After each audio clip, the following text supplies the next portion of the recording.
आप सभी को मेरा सादर नमस्कार।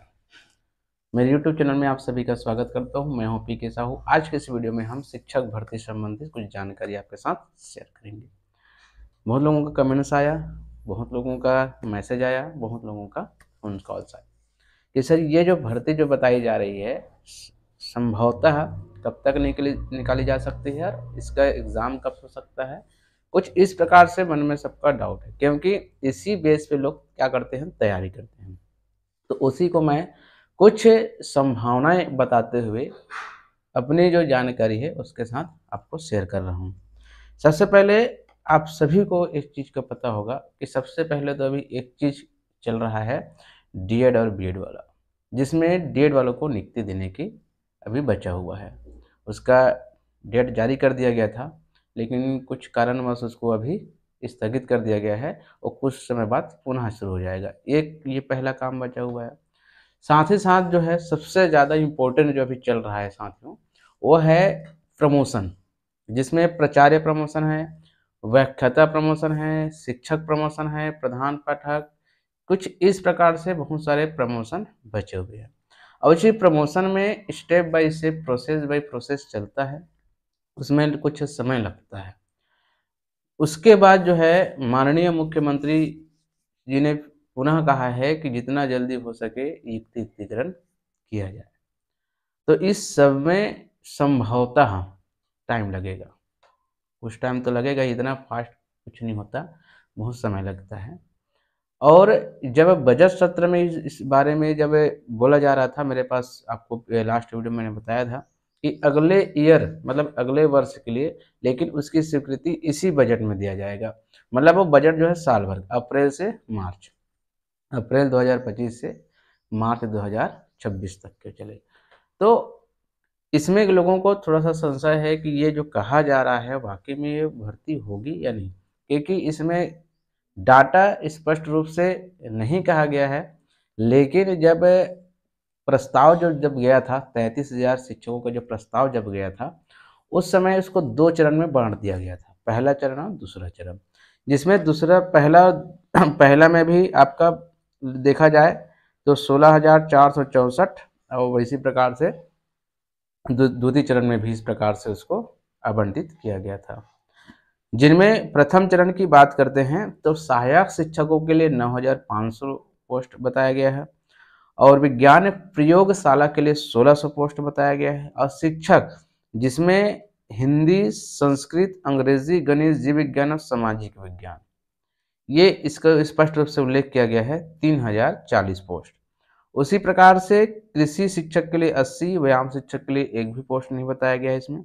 उसी प्रकार से ग्रंथपाल जो तैयारी कर रहे हैं उसके लिए बड़ी खबर है 944 पोस्ट, और जो व्याख्याता के जो तैयारी कर रहे हैं उनमें सभी जितने भी विषयवार पोस्ट है उनके लिए 1300, इस प्रकार से 16,464 के आसपास ये पोस्ट आवंटित किया गया है।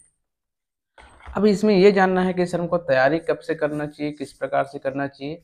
तो जब बजट सत्र में स्पष्ट रूप से लिखित रूप में उल्लेखित कर दिया गया है, तो ये तो आना ही है, 100% ये आएगा ही आएगा, पहला। दूसरा जो है इसमें थोड़ा-सा समय लगेगा, समय लगने से फ़ायदा किसको है? फ़ायदा आप सभी को है, हम सबको, कि इसमें बहुत लोग जो है निराश होकर के तैयारी नहीं कर रहे थे, घर में आराम कर रहे थे। तो उनको तैयारी करने का भरपूर समय मिल जाएगा। तो लगभग जो है आपके पास, यदि अधिकतम बोला जाए तो लगभग 7 से 8 माह और न्यूनतम कहा जाए तो 5 से 6 माह। इसके अंतर्गत आप जितना अच्छे से तैयारी कर सकते हैं, आप लोग को जितना प्रिपेयर कर सकते हैं, जितना आप अपने आप को समय दे सकते हैं, उतना दे दीजिए। उसके बाद जो है वैकेंसी हो सकता है इसी सत्र में आ जाए। वैकेंसी निकलना और एग्ज़ाम लेना अलग बात है, पोस्टिंग देना अलग बात है। अब वैकेंसी आएगी, वैकेंसी के बाद जो है फॉर्म भरने में समय लगेगा, 1 से डेढ़ महीने उसमें समय लगेगा। फिर आपका एग्ज़ाम होगा उसके बाद रिज़ल्ट आने में समय लगेगा, रिज़ल्ट आएगा उसके बाद आप जानते हो प्रोसेस क्या होती है। तो ये सारी चीज़ें होने में समय लगेगा। तो ये जितना भी प्रोसेस है वो नियुक्ति बात की बात है, नियुक्ति कब होगी, कब देंगे? यदि जल्दी होता है तो अच्छी बात है, कुछ कारणवश कभी-कभी आगे-पीछे भी हो जाता है। तो वैकेंसीज़ इस लास्ट के अंतिम में या मार्च 26 के बीच आना ही है। तो आप लग जाइए तैयारी में, और जितना जितना जिस विषय का आप करना चाह रहे हैं उस विषय का ज़रूर करिए। और सबसे बड़ी पोस्ट तो सहायक शिक्षकों के लिए आज 9,500 पोस्ट आ रहे हैं। तो मेरे ख्याल से कमर कस लेना चाहिए आप सभी को। अब बिना डाउट के, बिना मीडिया के भ्रम में फंसते हुए अपने आप को तैयारी में लगा दीजिए। तो इसके पहले आपको एक चीज़ और बता दूँगा, दो जो राजपत्र 2019 भर्ती नियम है उसमें भी संशोधन होगा कि माननीय मुख्यमंत्री जब वे मंत्री जी जब जो है इसमें बैठक लिए थे बहुत सारे विभागों शिक्षा विभाग का, है ना? उसमें साफ तौर से कहा गया था कि प्राथमिक और मिडिल के विषय बाध्यता जो खत्म कर दिया गया था उसको विलोपित कर दिया जाए। मतलब उसमें लिखा है प्राथमिक शिक्षकों के लिए भी और शिक्षकों के लिए भी विषयवार भर्ती होना चाहिए। अब देखना ये है कि इसमें प्राथमिक को भी विलोपित करते हैं या शिक्षक को विलोपित करते हैं। वो तो केवल राजपत्र में जो प्रकाशित उसको संशोधन करने के बहुत सारे ऐसे नियम हैं, उसमें डाला जाएगा, संशोधित किया जाएगा, क्योंकि उसका भी कमेटी बनी हुई थी। अब जिस दिन संशोधन राजपत्र आ गया, समझ जाइए कि आप रेडी हो जाएंगे। अब हो सकता है, एक चीज़ और बताना चाहूँगा, हो सकता है एक बार सीजी टेट का एग्ज़ाम भी हो, क्योंकि अभी जो डीएड जो कर रहे हैं, बीएड जो कर रहे हैं, मांग करे या ना करें, लेकिन एक बार हो सकता है सीजी टेट एग्ज़ाम पुनः हो जाएगा, क्योंकि 22 में हुआ था, उसके बाद अभी 25 में, ठीक है? तो आप सभी से मैं कहना चाहूँगा कि ये जो है वो 100% आने वाला है। आपको अपने आप में अच्छे से तैयारी में लगा दीजिए। समझ लीजिए कि इसका लास्ट मंथ या मार्च 26 तक के बीच में पूरा वैकेंसी आने की पूरी संभावना है।